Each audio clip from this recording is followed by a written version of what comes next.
So the top drawer soccer ECNL Phoenix best 11 came out today, and I was there. I was actually there because it was in Arizona. The first ECNL national event of the season wrapped up on Sunday from the Reach 11 Sports Complex in Arizona. The event featured some of the top clubs in the country, which included some of the top players in the club game. Top Drawers Soccer Best 11 from the event is below. Check back tomorrow for the Best 11 uncommitted from this event. So I'm there, and we're in a situation where the NCAA cannot be there. They have to watch live stream, and you cannot. Well, maybe on the you can't get a good idea. The best way for recruiting for college coaches is not going to the games. They do that because it's a vacation. Well, they're being denied their vacation right now. You can do it through simple phone calls. Simple phone calls. Hey, is she any good? Yeah? Okay. Because if she's not, I'm not calling you back, and you serve no purpose, and you can't help kids because you are considered a liar. And there's a lot of them, but they're easy to separate. I actually have a list, an Excel spreadsheet list of coaches I can trust, or my call list of ones I would call typically. That will give me an honest review, and that's all you want is honesty. That's how you recruit. It's not film. Film's nice. It draws attention for those, or don't get those phone calls. Just spread your wealth. So there's a purpose for it. Anyways, so I'm at the ECNL event, and I'm watching a former player of mine who played at the high school I coach and went to Colorado and now plays over there. From what they do, so what I saw was this. I saw a bunch of athletic young girls that could play. They could, but they were being denied the ability to play.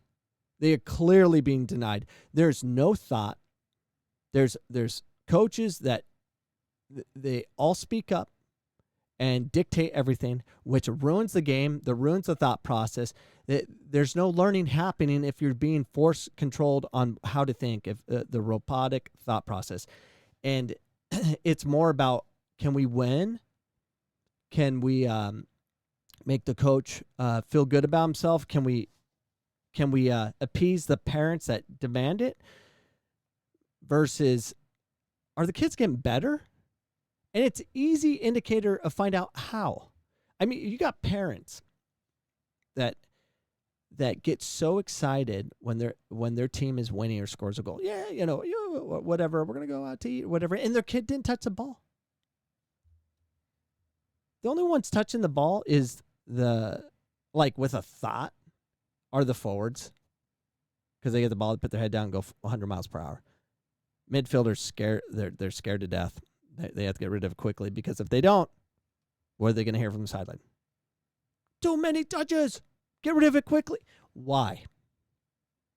How about allow the players to fail, to learn, to overcome? They all play scared. We're not developing anything. And the thing is, how are we going to make our elite players better? We got to get the ones that are not as elite to play the game differently. They have to think. They have to be able to combine. And it's a simple process of simple math, people. How many opportunities are you going to put your kid in a situation? I was talking to the parents, and they're frustrated. They pay a lot of money to travel and stuff, and they have huge rosters, and the rotation limits time and all this stuff, and their kid's not touching the ball enough at all. And it's not going to develop you as a player. I mean, over a weekend of, say, 3 games, and you're touching the ball on average, say, like thought-out touches, like you receive it, and you actually look up and make a decision and make a decision maybe 10 times. Are you kidding me? How can you develop if that's the case? It's so hard because you're fighting the parents that demand winning, the coaches justifying their job, and clubs. It's all money. It's money driven that they're going to lose players if they don't develop all this stuff. We got to change the rules. So I don't see that anything changes unless we change the point system. They should give 1 point for every time a pass is connected. Oh, how are they going to do that? Well, you're going to have to pay for better referees. You're going to have to get a situation where you have a set of officials that are actually keeping the score. Count how many times they pass the ball to their team. Got to do that. We just got to do it and put less significance on goal scoring. Reward teams that actually can connect passes. We got to change the point system. That's the only way to fix this mess. Change the rules. That's the only way we fix this. Not the rules they typically change where, everyone has to be at half field before they do the goal kick so they have a chance to get it forward and connect a couple of passes. No, just change the freaking rules. And then if you change the rules that passing and receiving matters, then you can actually get everyone will follow suit because they want to win. So we got to stop trying to fight the parents and coaches and all this stuff to be winners. We got to change the game. Change the rules right now. I don't see any other way to fix this horrific mess. Speaking of math and importance of having a critical thought, but seriously, think about it. How in heaven's name can you develop as a player if you're not allowed to think? So many at Reach 11 at the ECNL event, I saw it so many times. They're just kicking the crap out of the ball, regardless of where they were, whether it was a shot that was too early or a clearance from the midfield or the back line or whatever. There is no thought happening. The only players developing was the goalkeeper and the forwards. I didn't say anything else. It's a train wreck. And the amount of injuries that happen in the girls' game is based on the U.S. soccer culture we've created about winning. They just go through people. I saw this one girl go through a girl's back. I mean, destroyed her. In the guys' game, for whatever reason, that would have been like a yellow card, red card. I mean, she just went through her. Freaking referee, female, just called the foul. Play on it. I was telling the parents, I'm like, when that happened, I'm like, I think I'm just become a referee and referee girls games and just card coaches for saying stupid things and red carding all these girls that just go through players' knees and backs and just get them out of the game, just because I want to, but it's reckless. I mean, look at this. Let's go back to the photo. So look at this. That's their photo.